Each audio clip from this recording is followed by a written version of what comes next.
Welcome once again to Reboot, Reflect, Revive, my platform where I share about amazing individuals and their wonderful ideas. To welcome Mr. Deepak Ohri. He's a well-known worldwide award-winning entrepreneur. He has transformed the hospitality landscape. So a little bit more about him. Welcome, Deepak, but let me just share everything about you because it's very, very fascinating and I'm so happy you're here today.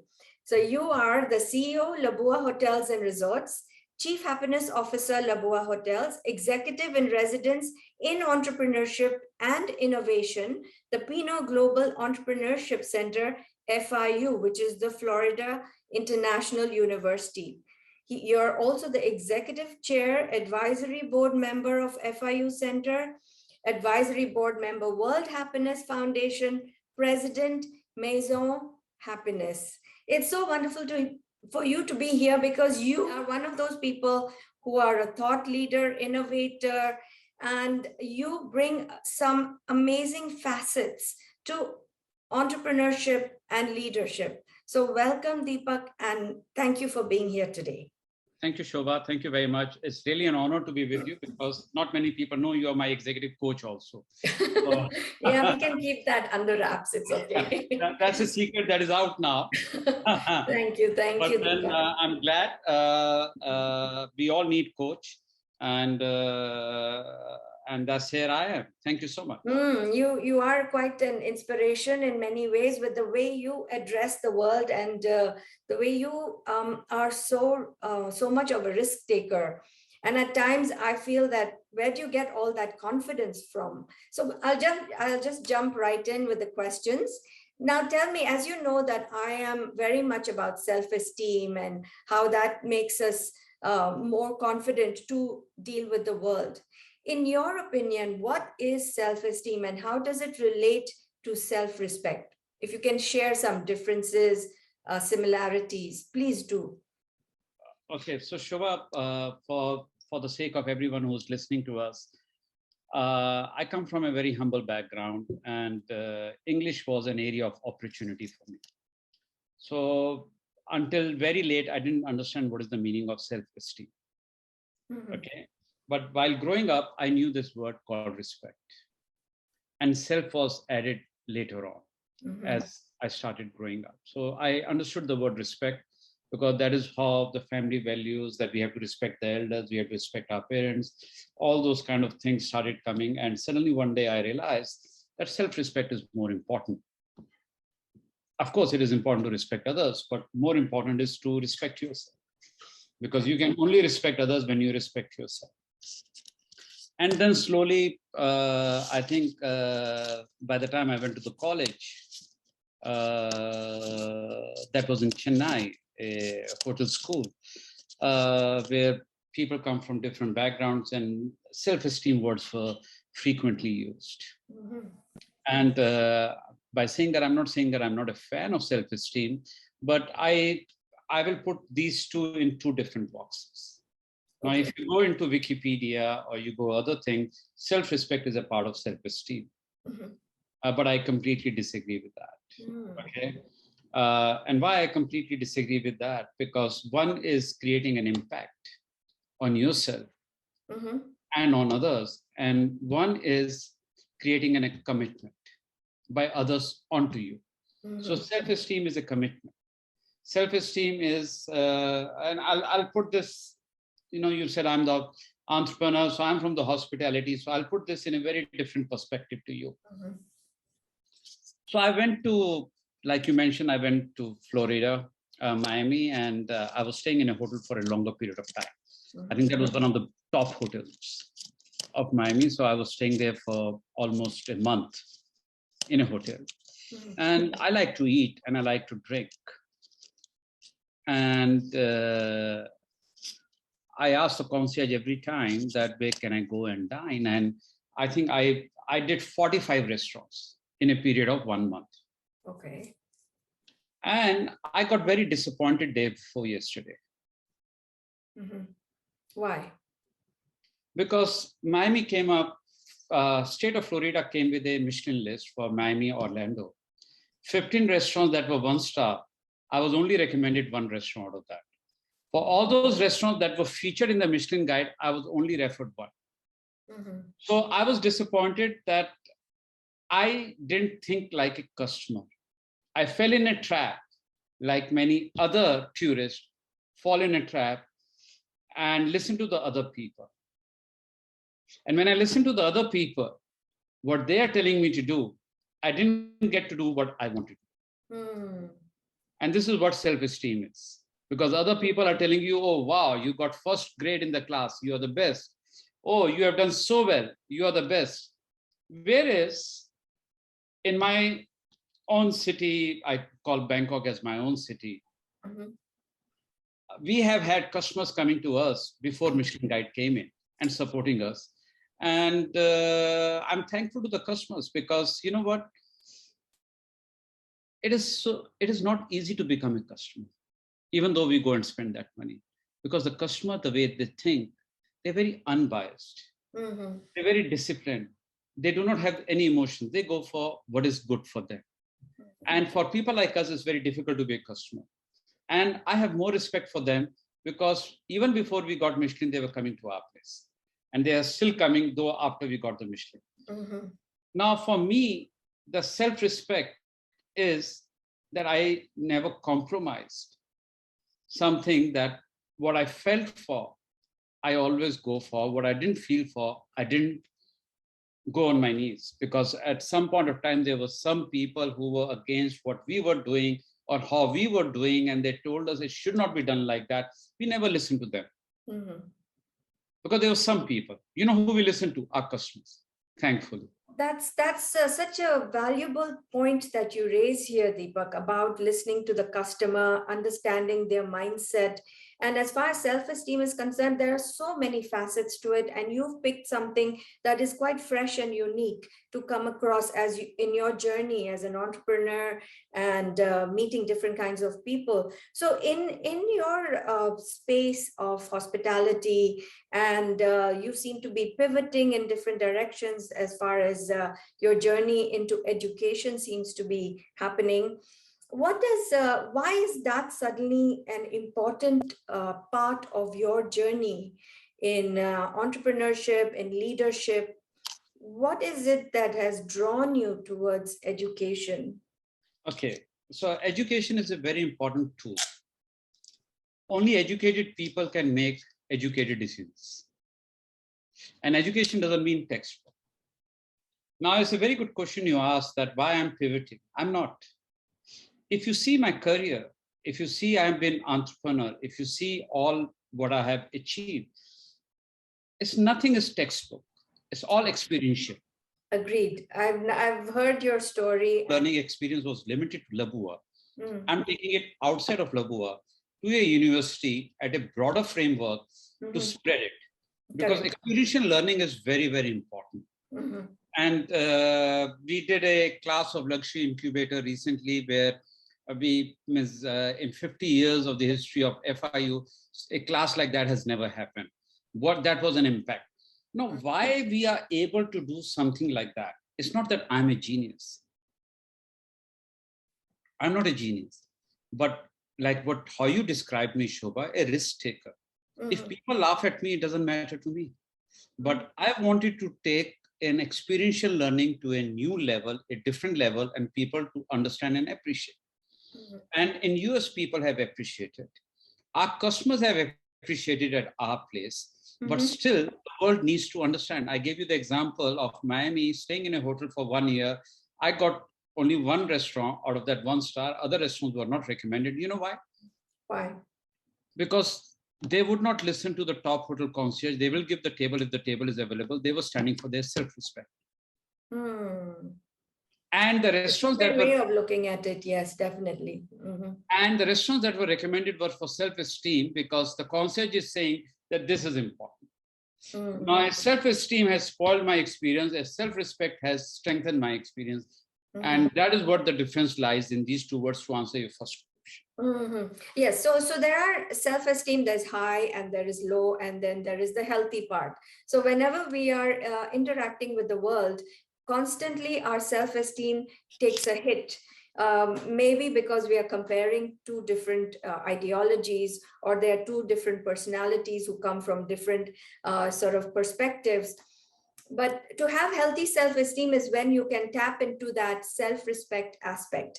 And you would actually be more discerning to understand what kind of other restaurants there are, in terms of, like you said, the Michelin star that you were not shared about. But that's something that you would go on a journey of your discovery to find out these kinds of restaurants, which is, I'm sure you are quite particular about.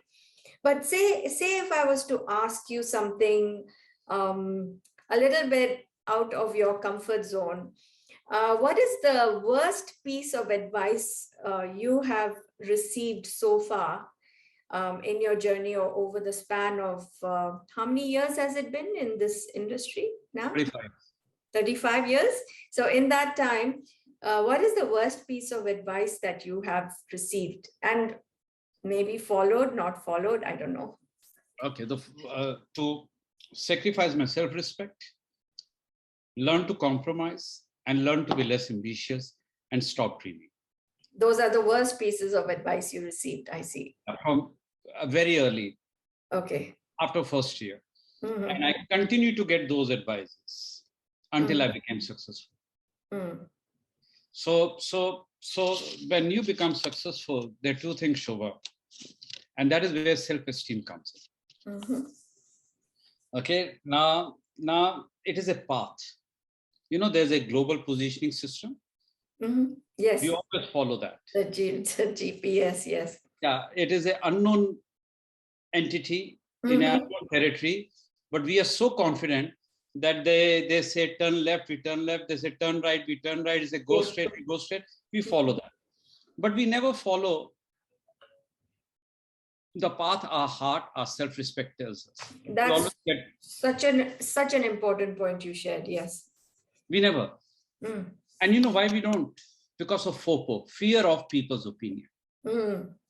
Okay, now coming to that part, when people become successful, 80% of the people, and this is by research, 80% of the people who have struggled very hard and they become successful, you know what they say to themselves? What? They say, fine, we have reached here, no need to talk about how hard it was to get here. People don't like to share their failures. You think that's what it is? No, not the failure. They think that now we have reached that club. And once we have reached that club, we don't need to talk about how we have struggled. Okay. And they give a very nice, what do you call, a color to the story. That yes, it shows the struggle, but doesn't show what they go through. And that is why many people in the world have not understood the word self-respect. And that's what I'm doing in my upcoming book called A Bridge Not Too Far. So my book that is coming, where I'm mentioning about how important self-respect is. And self-esteem becomes very important when you become successful. More important than self-respect, because that is where you start sharing it. You reverse the game and you start sharing your experiences. You are not afraid to share your failures. You're not afraid to share where you came from. You're not shy. You're telling everybody. You're being honest about your vulnerabilities. You're sharing your struggles. So having a healthy self-esteem also means you don't have a FOPO, fear of people's opinion. You step out of your comfort zone because you are confident and you have the self-belief that you can do something new and achieve a goal. And if you fail at that goal, you know you will try again. So self-esteem matters so much because it's like a core strength, and it matters in that area where I believe that you have a healthy self-esteem, and that's wonderful. Deepak, God bless you on that. But what advice, since you are sharing your knowledge and your experiences to the younger generation, if you today were to talk to your 20-year-old self, what advice would you tell your 20-year-old self? I'll pat my back and I'll say, well done. Okay, good. At 20-year-old, when you're still 20. Yeah, because if I look back 20 years back, see, many of the things happens on a hindsight. It was not a planned journey, what I've done. I can always say I planned, I did that. No, it just happened. It is progressive. You go up, you go down, everything. But for me, my 20-year self and me today, 20 years older, when I'm saying myself 20 years younger, I have achieved a lot. What I've achieved, the biggest thing I'm very proud of is my self-respect. That I didn't compromise. Yeah. And the reason you asked me where I get all that energy from, when people tell you something negative, it doesn't affect me. That's you good. know how I use that? I use that as a fuel to do better. And you know how I reply to people? With my success. Exactly. So you kind of challenge that status quo where the people have of maybe you in a negative sense, and you show them that you're capable of doing much more than that. It has to be spread, and I've taken that on myself as a chief happiness officer, though I'm also on the board of World Happiness Foundation. I've taken that path of experiential learning at FIU. What I teach, I'm not a professor. I'm not even a doctor. But what I'm teaching them is the practicality of life. When we went on a luxury incubator course, we took 18 students. We selected 18 students to go on that course. And Shobha, you won't believe that. Every one of them got emotional at the end of the course. And you know why they got emotional? Not because we are saying goodbye or there's a farewell or I'm such a great professor. They saw the realities of life. And this is what experiential learning is all about. Show you the realities, immerse you in a real world, and then you realize who you are and what is the gap. And that's why my book is A Bridge Not Too Far. Then you realize the bridge is not too far and you can actually reach your destination of dreams. So in all these things, a leadership is as good as it is practical. A theoretical question. Yes, on that point where you share about leadership, in your 35 years, you have seen the changes in management systems in different organizations, whether it's in India or globally in other parts of the world. And have you noticed that there's a lot of people talking about authentic leadership?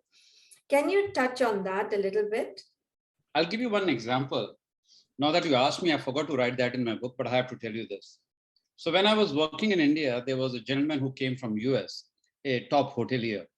And our boss in India said that we're having a meeting, so please stand outside the banquet hall.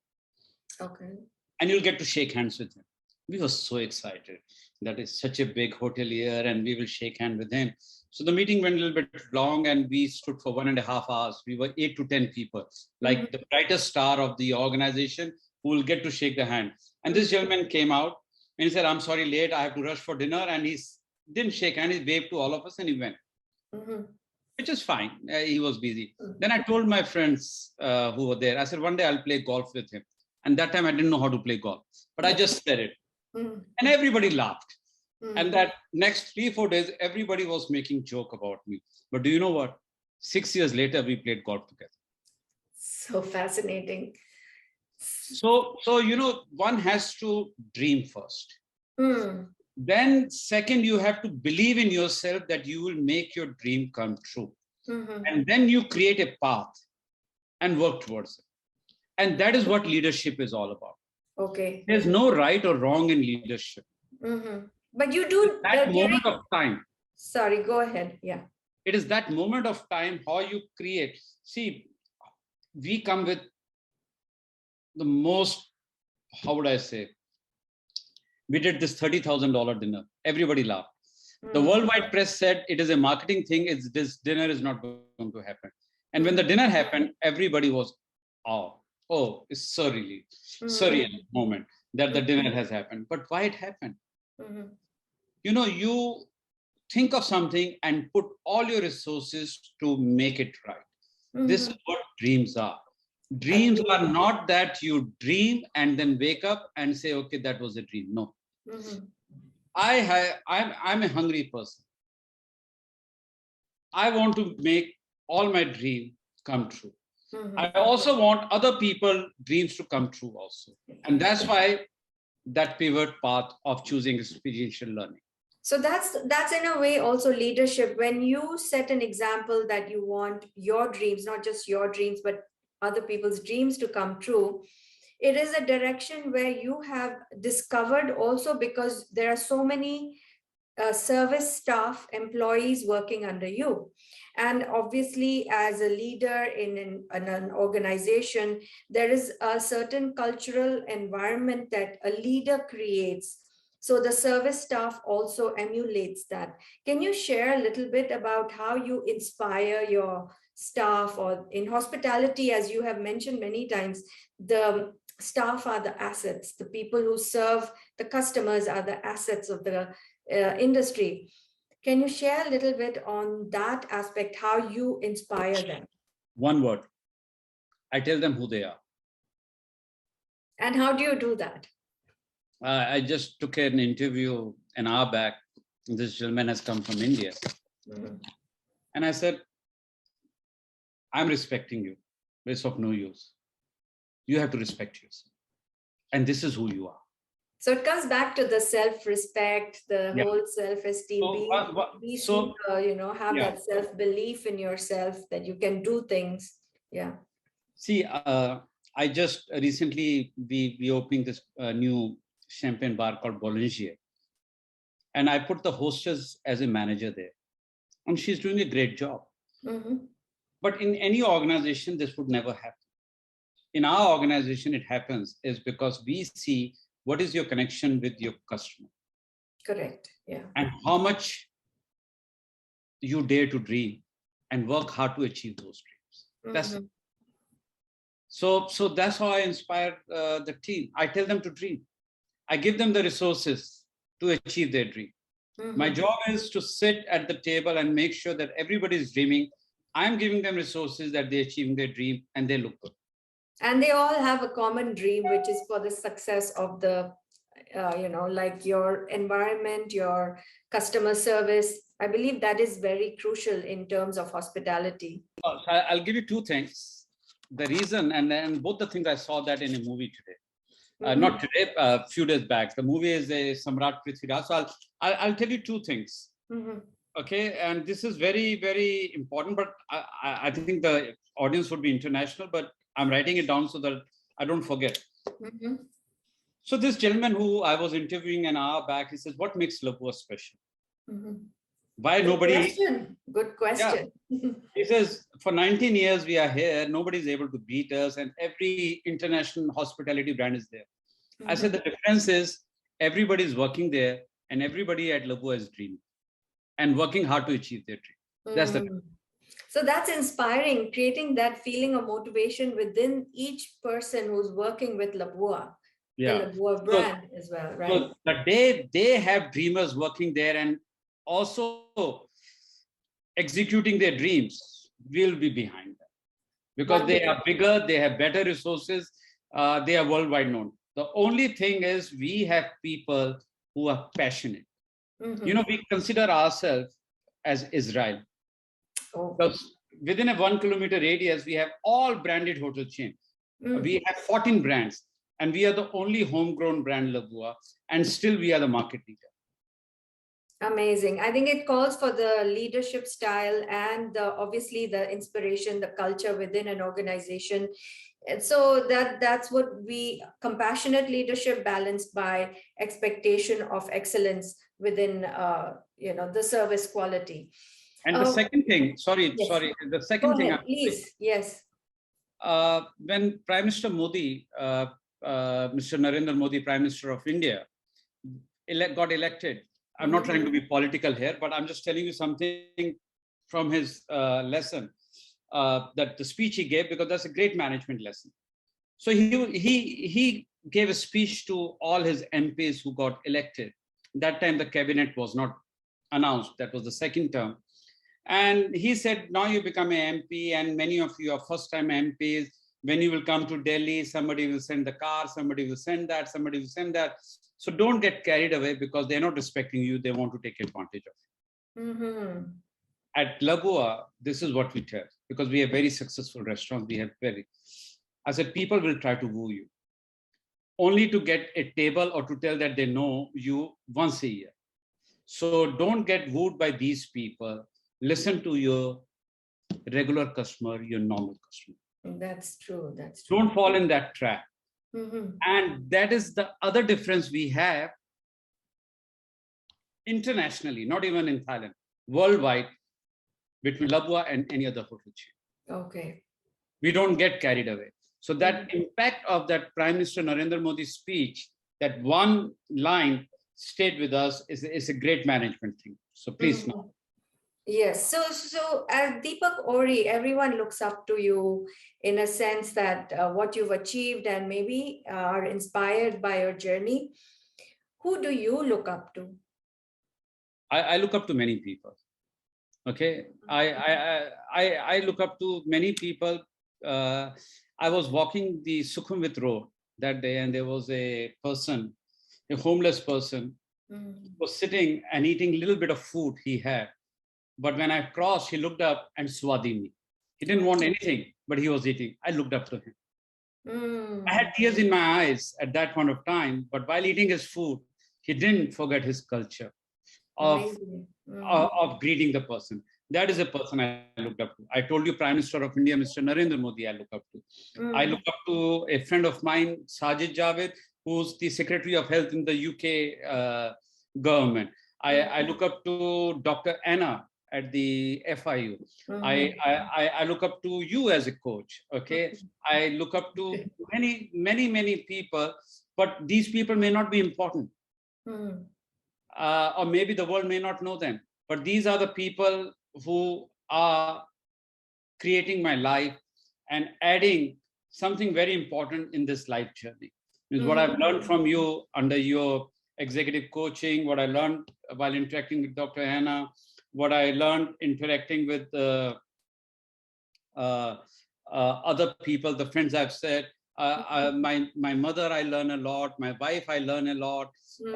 My secretary, Pavina, she goes unconditionally all the way out to help me and never said, that sir, today is my off and everything. So it is a mix of people at the top, people in the middle, people below. I learn from them. For me, learning comes from everywhere. So that's a great lesson, Deepak, you've shared about learning, that we should always be open to learning. It's not just the outstanding people out there or the influencers or the people who are constantly in the media, but everyday life, we meet certain individuals who actually can share a lesson, even of humility, of just, learning to be part of a culture of humanity and compassion. So that's such a beautiful lesson you've shared today, Deepak. And I was wondering, it's a last question, but then later I'll ask you one more. In the next 12 months, what's your priority now? My priority is my book. Okay, wonderful. Okay. And second priority is spreading happiness within the organization and outside the organization. Excellent. I have a very different way of looking at happiness. So I've spoken to many professors who are specialized in clinical psychology, and they're spreading happiness. I've spoken to many other people, but I have a very different way of spreading the happiness. I think my way of spreading happiness is very normal among common people, and that's common people. It can be a billionaire also, but it is very easy.